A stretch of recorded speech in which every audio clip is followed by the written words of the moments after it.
درود ان پر سلام ان پر یہی کہنا خدا کا ہے۔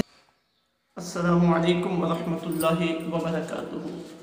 وہ کون سے اعمال ہیں جنہیں کرنے سے انسان کا روزہ ٹوٹ جاتا ہے؟ اس عنوان کے تحت روزے اور بیماری کے مسائل، اس میں چند باتیں عرض کی گئی تھیں، اور آج بھی اسی کے متعلقہ چند اس سے آگے کی باتیں آپ کی خدمت میں عرض کر رہا ہوں۔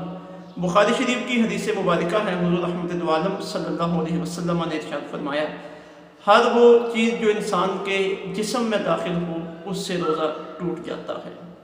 اسی حدیث مبارکہ سے استدلال کرتے ہوئے فقہائے کرام نے ان مسائل کا استنباط کیا ہے کہ جان بوجھ کر کھانا پینا، دوائی وغیرہ استعمال کرنا، حقہ، سگریٹ، تمباکو وغیرہ، یہ استعمال کرنے سے روزہ ٹوٹ جاتا ہے۔ اسی طرح عمل زوجیت کرنا یا کوئی اس طرح کا عمل کرنا کہ جس سے انسان پہ غسل لازم ہو جائے، اس سے بھی روزہ ٹوٹ جاتا ہے۔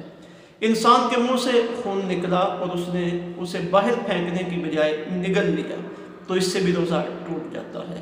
جان بوجھ کر کیا کی اور یہ کہ منہ بھر کے تھی، اس سے بھی روزہ ٹوٹ جاتا ہے۔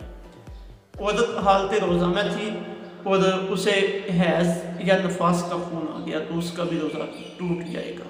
اب اس عورت کا یہ جو روزہ ٹوٹا ہے، بعد میں وہ اس کی قضا کر لے گی۔ وہ اعمال جو بندہ جان بوجھ کے کرے، مثلا کھانا پینا یا عمل زوجیت وغیرہ، اور ان سے روزہ ٹوٹے تو ان کے بدلے قضا بھی لازم ہوتی ہے اور کفارہ بھی لازم ہوتا ہے۔ قضا یہ ہے کہ بعد میں ایک روزہ رکھ دیا جائے، اور کفارہ یہ ہے کہ اس کے ساتھ مزید 60 روزے مسلسل رکھے جائیں، ایک دن کا بھی درمیان میں وقفہ نہ ہو، یا ایک غلام آزاد کیا جائے، یا 60 مسکینوں کو 2 وقت کا کھانا کھلا دیا جائے، یا اس کے پیسے دے دیے جائیں۔ یہ روزے کی قضا کے ساتھ روزے کا کفارہ ہے۔